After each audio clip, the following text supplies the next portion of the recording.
मेरे लिए उसने बनाई है ना, खाना मेरे लिए है ना। तो मेरे लिए बनाई तो फिर मुझे क्यों भेजा? मेरे लिए बनाई, मुझे भेजा, ओके। तो काम क्या है मेरा यहाँ? उसकी खूबसूरत बनाई हुई चीज़ों की कदर करना, शुक्र अदा करना, गंदगी नहीं फैलाना, है ना। अंधेरे को रोशनी में बदलना। अपनी चीज़ की हम कदर करते हैं ना, तो दुनिया हमारे लिए है। अपने हिस्से का चिराग जलाना, अपने हिस्से की क्वालिटी देना, है? अब देखो, खाना खाना बिल्कुल सही जवाब है। आप दावतों में जाते हैं ना हमेशा, है ना। जब भी दावत होती है अच्छे अच्छे कपड़े पहन के जाते, एकदम अच्छी सी भूख लगा के जाते, क्योंकि खाना खाना मेरे लिए। कभी 3-4 दावतें एक साथ आई, हाँ, तो मेनू देख के डिसाइड करते किधर जाना है, क्योंकि खाना। तो कई जगह आप जाओ, नेक्स्ट टाइम जब किसी फंक्शन में आप जाएंगे तो लोग अच्छी तरह से तैयार होके जाते हैं, साफ सुथरे कपड़े पहन के जाते हैं, अच्छी सी भूख लगा के जाते हैं, क्योंकि कॉन्फिडेंस होता है खाना मेरे लिए।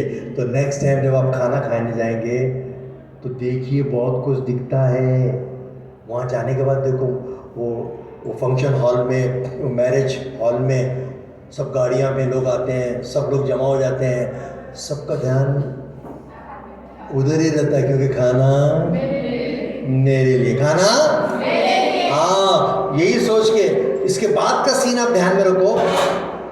बहुत कुछ दिखता है, हम देखते नहीं। नेक्स्ट टाइम जब आप किसी शादी में जाएंगे तो देखो, लोग सब तैयारी में खड़े रहते हैं, जैसे ही खाना शुरू होता है लोग दौड़ते जाकर कुर्सियां पकड़ते हैं। कोई रुमाल फेंकता है, अरे चाचा के लिए पकड़, अब्बू के लिए पकड़, वो खालू के लिए पकड़, लोग दस्तियां फेंकते हैं। और जिसको चेयर मिली और जिसको नहीं मिली, इवन बोफो सिस्टम है, अपने सेल्फ खाना लेने का तरीका है, तो वहां भी लोग देखो आइडिया से घुस जाते हैं बीच में। घुसते नहीं घुसते? अब जिसको चेयर मिली और जिसको नहीं मिली, उसकी बॉडी लैंग्वेज देखिए, बेचैन होकर फिरते कि किधर खाली मिलेगा, जगह किधर खाली मिलेगी। और अगर नहीं मिली उसको जगह, तो जो लोग खाना खाते रहते हैं उनके पीछे जाके ठहरता है, और जैसे ही वो खाली हुआ फौरन बढ़ जाता है, बोलता क्या, खाना खाना खाना, लेकिन अपने एटीट्यूड और बिहेवियर से बता देता है कि मैं खाने के लिए।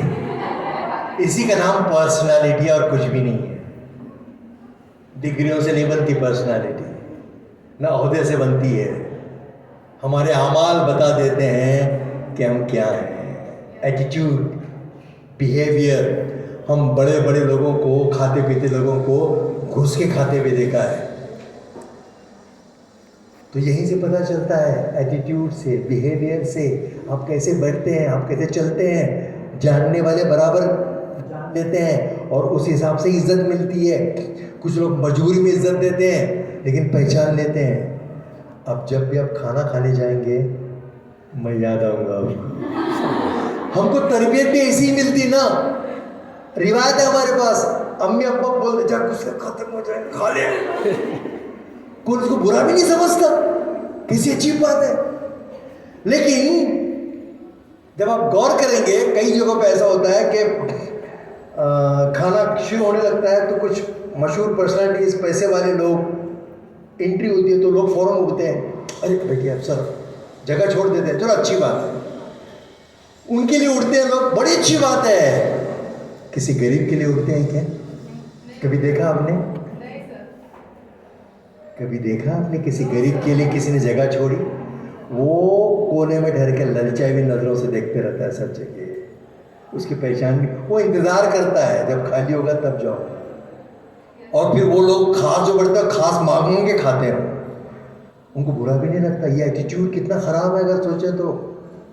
नेक्स्ट टाइम जब आप जाएंगे, आप अलग कैसे बन सकते हैं उस महफिल में। देखो, छोटी छोटी चीजें आपको बड़ा बनाती हैं, डिग्रियां बड़ा नहीं बनाती। नेक्स्ट टाइम जब आप जाएंगे किसी अपने रिश्तेदार की शादी में, सेम सीन लगा होगा और आपको चेयर मिली हुई है और आप खाना खाने शुरू करने वाले हैं, आपको जोरदार भूख भी लगी है और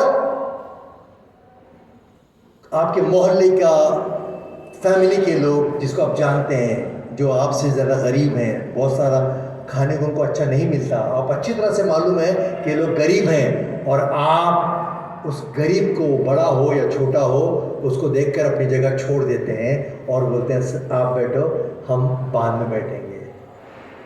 किसकी पहचान बनी वो? उसके लिए क्या करना पड़ा साहब? कुर्बानी देनी पड़ी, भूख पे कंट्रोल करना पड़ा। आप खा सकते थे, आपने दूसरे को खाने को दिया। तो पर्सनालिटी, मैं शुरू में पूछ रहा था, देने वाले बनेंगे क्या लेने वाले? एक्चुअली देने वाले ये लोग होते हैं जो सैक्रिफाइस देते हैं, दूसरों के काम आते हैं। आप कर सकते थे, आपने दूसरों को दिया, आप उसको, आपको भी जरूरत थी, लेकिन आपने सेटिस्फेक्शन, जहाँ खौफ खुदा होता है, अल्लाह की रजा इसी तो हासिल होती है। कोई तो अल्लाह जिसको आप मानते हैं, कोई भी धर्म होने दो, सब जगह अच्छी बुरी ये बातें होती हैं, कोई मजहब बुरा नहीं सिखाता। आप जब ये एटीट्यूड करते हैं, उस महफिल में आपकी अपना मकाम बनता है, लोग आपकी इज्जत करने लगते हैं। वो मेज़बान खुद बोलेगा, अरे बैठ के आप सबको बिठा रहे हैं। मतलब देने वाला इसको कहते हैं, भीख देने वाले को नहीं, खैरात करने वाले को नहीं। ये तो समाज को बिगाड़ने वाले लोग हैं, चंदे देने वाले। गैरत, आपके पास गैरत है, आपने बताया, सेल्फ रिस्पेक्ट इसको बोलते हैं, और इसी का नाम पर्सनालिटी है, औहदे का नाम नहीं है। आप काम किए हैं, औहदा मिलेगा, जितनी किस्मत में पैसा मिलना है वो मिल के रहेगा। गैब में क्या होने वाला है, टेंशन नहीं लेना है करियर को लेकर। आज जो आपके हाथ में है उस पर मेहनत कीजिए। तो ये मेहनत करने के लिए देखिए, सबसे बड़ी बात है कि सीखने की बात चल रही थी, 5 सेंस की बात चल रही थी। इसमें कंसंट्रेशन को कैसे इंप्रूव करें, लैक ऑफ कंसंट्रेशन को कैसे हटाएं, ध्यान क्यों नहीं लगता, दिमाग क्यों भटकता है, वो कौन सा डिस्टर्बेंस है जिससे हमको बचना है। एक छोटी सी एक्सरसाइज करते हैं हम, मेमोरी पावर इससे बढ़ेगी, क्योंकि आप 12th में हैं। समझकर पढ़ना, दिमाग उन चीजों को कभी नहीं भूलता जिनको वो समझता है। रटी हुई चीज भूल जाता है दिमाग।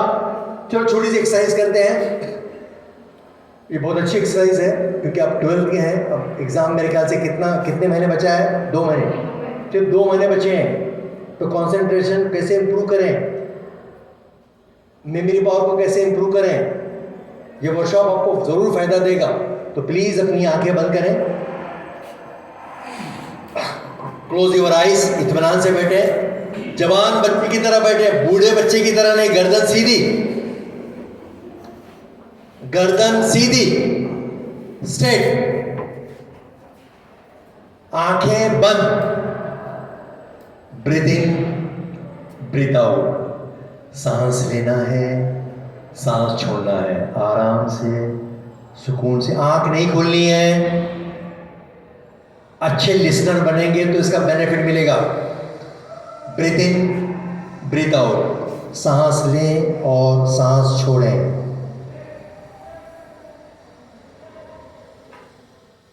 इत्मीनान के साथ, सुकून के साथ